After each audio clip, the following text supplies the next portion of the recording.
It's Smooth Breakfast with Kayode Baker. And Valentine Ohu. Good morning, Lagos, and thank you very much for joining us. Remember, you can communicate with us through Freshly Pressed. I have detailed analysis of our newspaper stories this morning. Send us messages through WhatsApp to 0809 444 0981. That is 0809 444 0981. You can also send messages through Twitter at Smooth981FM. Use the hashtag Freshly Pressed 981. And joining us this morning to do the analysis to these stories are... We'll start with Mr. G Quest and also FB Allison. Both of you, welcome. Good morning, guys.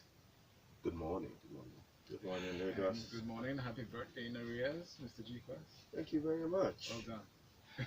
All right, Fred, let's start with the first story. This one here comes from the Guardian newspaper. It says SERP demands names of fraudulent power project contractors. This comes from the Guardian. Now, look into the story. Minister of Power, Works and Housing, Babatunde Fashola, has been asked to provide the names and details of contractors that allegedly collected money for electricity projects but failed to execute them from 1999 to 2018. Your thoughts about this? Yeah, so the thing is, I think this is a good development because every government that comes in kind of points to how the government before they really do spent all this money on power and we don't have power, right? So what's the importance of power to us? Like power is the highest singular line item if you look at cost of doing business and how it affects productivity and business and just well-being of an individual period, right? If you have more power, you can get to do a lot of things because a lot of new things that we need for whether it's our phones or whatever it is kind of tied to power, right?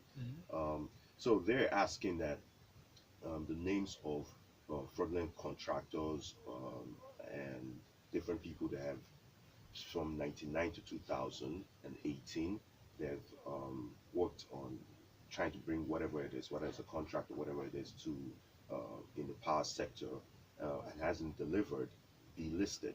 You know, and it's also in the article also says this is about 11 trillion naira. You know, so it's not like a small chump change. So because power is important, a lot of money is always being dispensed to that. It's almost like what security is to us now. Security is like the new thing. 11 trillion naira is a lot of money to, go under the drain or to be allowed to, just go away like that without necessary accountability, especially from the government that champions the fight against corruption. So, yes. Seeing that this is happening, what steps do you think the government would take in reaction to this kind of report? Yeah, so they're just asking, I guess the first step is just list the people. Let's just know them. So if we know the companies or the individuals, that starts to create accountability. So first thing is accountability, that we know these kinds of people should not get contracts to do this thing again, right? The other thing is, obviously, Nigeria is a place where we have a lot of briefcase companies. So my guys in the office have opportunity that I can create this, which will be fine to a level, but you need to build capability. It's not just so you don't remain in a briefcase company, right? You build capability to be able to do this. If I get a contract, then go get technical partners or go get the know-how to do it. So be able to identify who are these people that over time, have just, drained us and won't allow them to get contracts again. Actually, we are aware, So it just improves our, freedom of information to what it's allowed in our space. And they're also saying that former vice president, that Serap is also saying that former vice president and presidential candidate Alhaji Atiku Abubakar reportedly blew the whistle on this. So, do you think? Yeah, it could be politically motivated. It could be like maybe there's some candidates in the APC or the parties that probably won contracts and all that. But regardless of all of that, right? The way we're looking at Nigeria now, we're beyond any political party, right? This is just for the well-being of the country, period. All right, thank you very much for that one. Okay, so Gbolahan, let's come to you with this one. This one here says INEC defends Zakari as Southern Middle Belt leaders demands her removal. Now, we talked about this on Friday, but this is quite interesting. So going into the story, it says the Independent National Electoral Commission on Sunday allied Nigerians fares over the appointment of National Commissioner Amina Zakari as the chairman of the Committee on National Coalition Center for the presidential election. So there's been a lot of back and forth about this, and INEC are maintaining their stand on this. What's your thought about this? Well, yes, it's quite an interesting topic to be discussing just about a month away from election or so, and of course the matter actually was raised up initially, saying that this lady who is Amina Zakari is actually President Muhammadu Buhari's niece, was what was actually initially mentioned. But um, along the line now, as we carried on into the story, the president has actually released a statement saying that, there was an intermarriage which occurred between both families of his own family and our family as well. Extended families. Extended families as well too. So as such, they're not. She's not technically his niece. But when you look at it, though, are they some sort connected? I would say yes, even though it's extended or distant as well. And if this has been raised up by so many people, we're looking at, the PDP presidential candidate has raised this. Also, the Obieze Kwalisili as well too, who is the presidential candidate of the Allied Congress Party of Nigeria, has also raised this issue as well too. So when so many issues are being raised on this as well too, it raises the question of conflict of interest. Yes, they're not nieces. She's not President Buhari's niece, but there's a relationship there, and once there's a relationship, it raises a little bit of a doubt, it raises a bit of questioning. But what INEC has said is that, look, she doesn't have any interference, she's not going to interfere with the presidential election, because our role, what she's going to be doing, our responsibility is going to be ensuring that there's power, there's going to be access to the internet and accreditation So of it's local strictly technical. and international journalist observers as well. So we're talking technical. She's not meant to be involved with the counting of the vote. But it doesn't really matter. At the end of the day, she has some certain level of authority Yes. in INEC and influence. But I would ask you, Gbolahan, if you Yes. say it doesn't necessarily matter and we should, cry foul, based on the fact that there's some sort of tie, with the president, does that rule out her credibility as an individual, based on the fact that she's held certain critical offices in INEC over the years?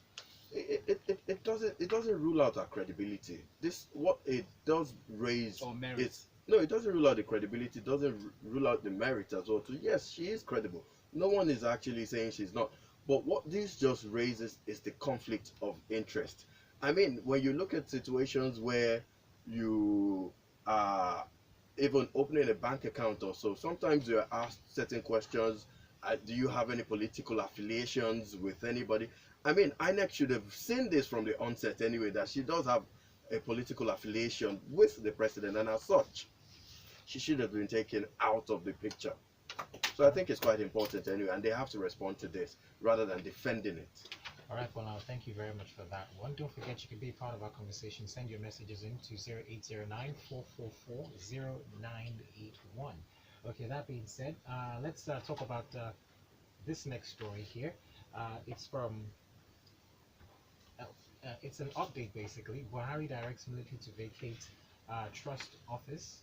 That's Daily Trust Officer. It comes from the Premium Times. And what's quite interesting though, so Fred, what are your thoughts about this? Yeah, so the article says that they published an article about the military's detailing the military's intention to go and take over a city. Is it back there? A city that Boko Haram had already taken back, right? To reclaim Baga. To reclaim, yes. But this is absolutely completely unacceptable. Like, this cannot happen in 2019 now. Why do you say so? Like, no. What exactly do you in a think developed shouldn't happen? economy, in a developed democracy, there's clearly the indexes that your economy or your democracy is improving is based on the levels of freedom of speech, freedom of expression, and freedom to be able to give news to the public, right? Okay. So the fact that the military has gone there to close off the building, and that's not from the military's purview. It's not their scope or function. Okay, so from the army's point of view, they feel like that information was very sensitive. Yes. In the operations, and you know that the fight against insurgency in the northeast part of Nigeria has been, treated with such sensitivity and such care. Yes. As to the amount of information that's released connecting to their operations. Yes. And this recent onslaught, really, or this recent shutdown that they activated yesterday was based on the release of some information that was only supposedly privy to only the military, Yes. because it's supposed to be like a covert operation. Yes. And then that leaked to the press. Thank Who you very released it? So Thank you. Thank you very on much. such sensitivity, how do you think that should be handled? I like what you just said. This is a news agency. Yes. They're not in the army. Mhm. So Okay. who gave them the information? Right. So that's not their fault. Okay. They're just reporting the news. Mm. So you don't So come if, and if that leads to the loss of lives, as their fight is going on in the north, loss of lives of not just citizens, of Yes. soldiers, yes. how do you think it should be handled? No, the thing is that the shutdown doesn't come from the news agency. They only had, it's just like they go to meet whoever is the military personnel. Okay. You're free to say, oh, this information is classified. So I like an cannot. information handler. Exactly. Okay. So how did they get it? So it's not their fault. Okay. The thing should happen from the military. Mm. Whoever is the person that leaked that information is who should be dealt with. Mm. Because this is sensitive information that puts our other troops at risk Mm. and all of that, not shutting down freedom of expression I see. and freedom of news. Mm. But considering the sensitivity of the information, would Yes. you not have suggested that it's possible that they delayed the release of the publishing of this? The information handler necessarily, like he said, would. It's look for determine when in it's news released in news qualification or in news ranking, the first person that puts the news out is like who has actually won the prize. So everybody's trying to get the news out first. So it's in there when they get it. The hot thing is get it out there. So it's not getting that information before they go for the onslaught. That's what should happen. Not to be punished for putting out the news. So what's important here really is for the media to apply some level of responsibility in the dissemination of the information. Caution. All right, let's take some messages. This one here says, real quick, don't forget you can get your messages to 0809-444-0981. Okay, this one, Ike says, why restrict the definition of relative to blood alone and pretending that the relationship by marriage doesn't count? Who's fooling who? And this is Ike. More messages coming in. Let's see what this one here says. This one from... So we have this message from Femi from Lekki. Femi says, too many conflict of interest issues regarding the Amina woman for INEC alone to ignore her relationship with the president should bar her from any sensitive posts with regards to election results. It's even harming the president's chances of winning. And Barry from Surulere sends this one as well regarding the Amina issue. He says Amina Zakari should be dismissed and made redundant because she has a relationship with the president. Her role in the upcoming election starts and ends with logistics, as explained by INEC. Let's move on to more stories now. Okay, so our next story, this one here comes from this day newspaper. It says, Lagos State to prosecute traders on rail lines. So I'm coming back to you with this one, Fred. Okay.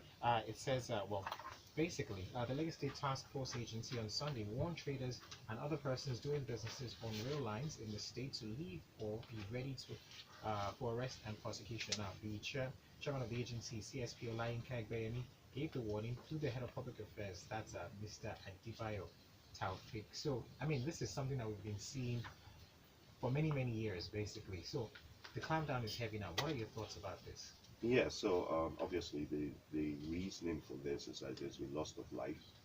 So many people still sit on the rails while the train still is approaching. They don't get out of the way on time.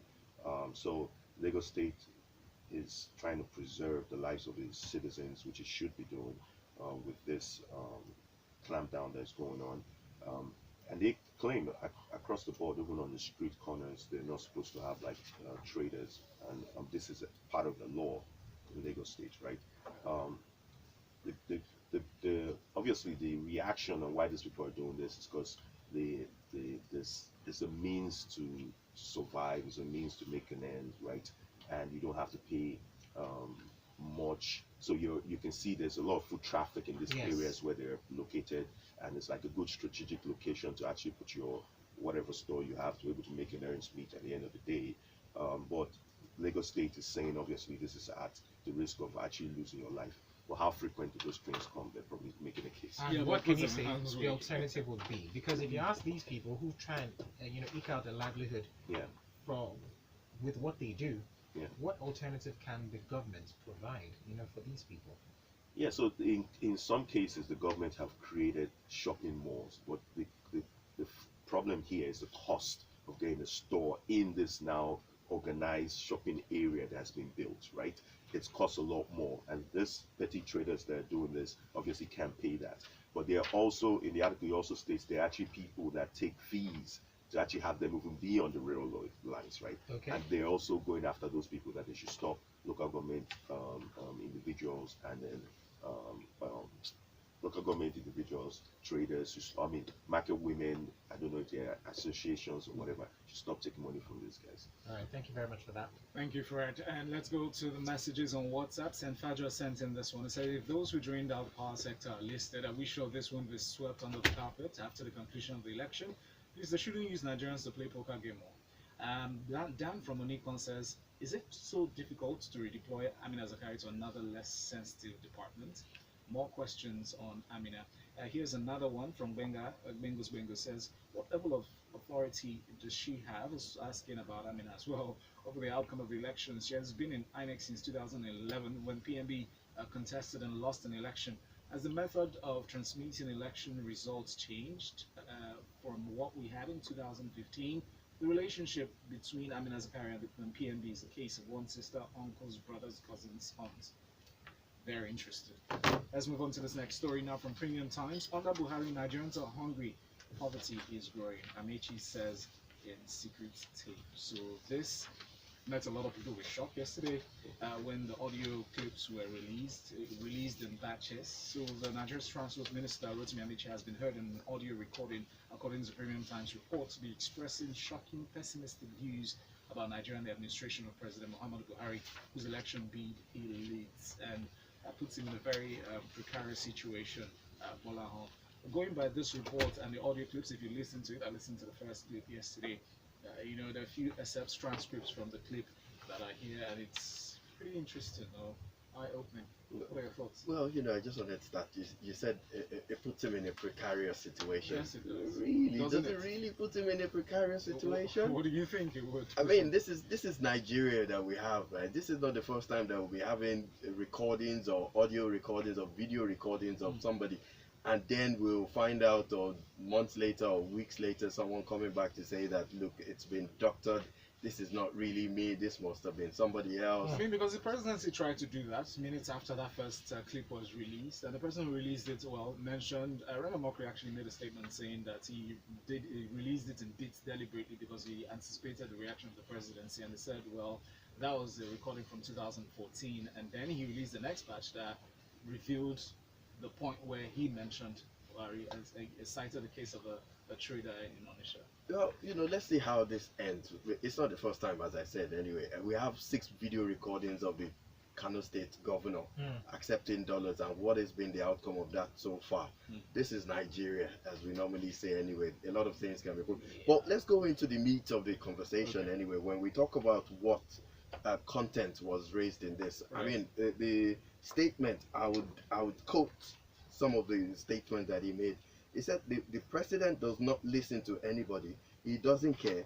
You can write what you want to write. The president doesn't care. He doesn't listen. And they were laughing all about it. And, there were so many comments about how people are suffering and everybody is complaining, both politicians, pressmen, just generally the entire populace is complaining from this audio recording as well. And, when you listen to a member of the government making such statements as, he also made a statement saying that the country will not change, things are never going to change, and it's a hopeless nation. I'm very sorry. I really disagree with that, and especially when you look at the future and the future of this nation and the young aspiring people that are looking forward to a better nation. This is somebody that is meant to be changing, who's meant to be a change agent of our country. He's meant to be at the helms of affairs and making sure that things are moving smoothly and working appropriately. And then you're making such statements, such uninspiring statements as these. I mean, what confidence or what faith does it put in the future of this country? You'd expect Rotimi Amechi, by the virtue of the position he holds, to be an inside man. So if he's saying those things, should be coming from a place of knowledge. So would you say he's deliberately saying that. Well, this way people- if somebody is saying that, and it raises a lot of questions, just as you said, if he's mentioning, if he's saying that, then what does that say about you, that you're actually still sitting down comfortably in as a minister of transport? You know, in developed nations, what you would normally have is that they're called honorable ministers. You will do the honorable thing if you think that this government is not leading you on the right path.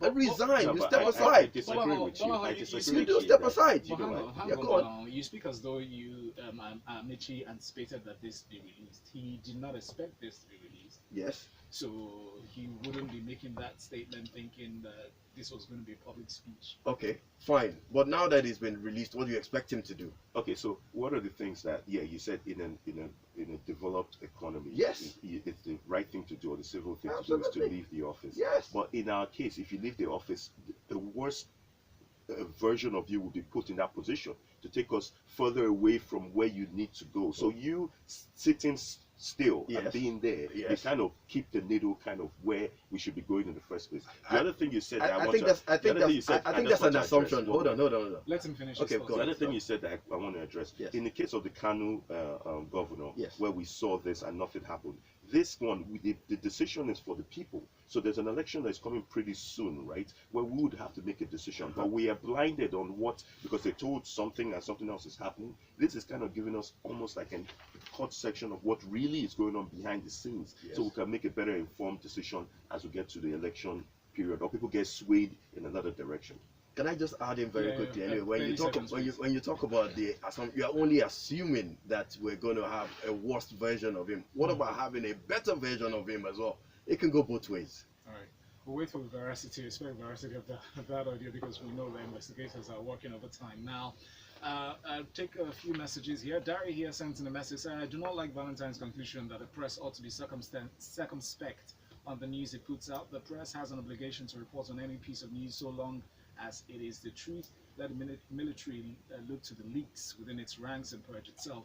Well, Dari, my reaction, or my conclusion, as you assumed, was about the press being responsible in information that it puts out, because this information that was released from the newspaper itself was an announcement, so to speak, about the military's next move. So in that sense, it's sensitive information they need to be very careful before putting out.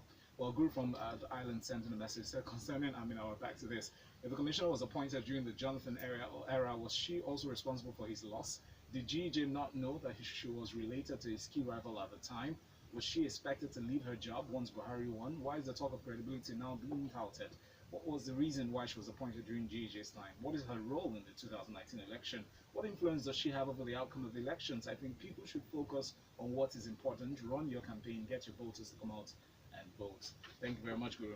Moving on to this Vanguard for this next story. Actually, I'll jump to this next story for you, Fred, from Punch. We will protest if IG remains in office after January 15th. And that's coming from tables of the opposition parties, actually championed by the coalition of political parties, that's CPP. They said, well, I'm going to take to the streets January 15 to force President Muhammadu Buhari to name a new Inspector General of Police, citing instances actually staking their claim on the fact that the age of retirement is 60 years, according to what's stipulated, and after 35 years of service, even the police IG needs to retire. What are your thoughts on this? Yeah, so this is a good, I don't want to say it's an interesting state we're in, because the current IG of police, by the 15th of January, would have met two criteria in which he needs to leave the position, right? He's done 35 years of service already by the 3rd, and then by the 15th it will be his 60th birthday. So those are the two criteria. You need to, be retired from the position of the police period, so he can be an IG after that. So that's what this group was stating, that they will go on a protest if this continues. But the body language that has been sensed from him is that that he doesn't even feel like he's leaving, right? Because so it seems as if he's very active exactly, at this time. Yeah. he's trying to depose people. He's not in his residence. That I guess the police have provided him with residence. With the deployments and the redeployments. Exactly, he's not trying to go anywhere. I guess the belief is that he would serve through the elections, which is actually very critical and important right now. But what I say is interesting is that with the way our society is, we have to be realistic with where we live, right? There's need for you to be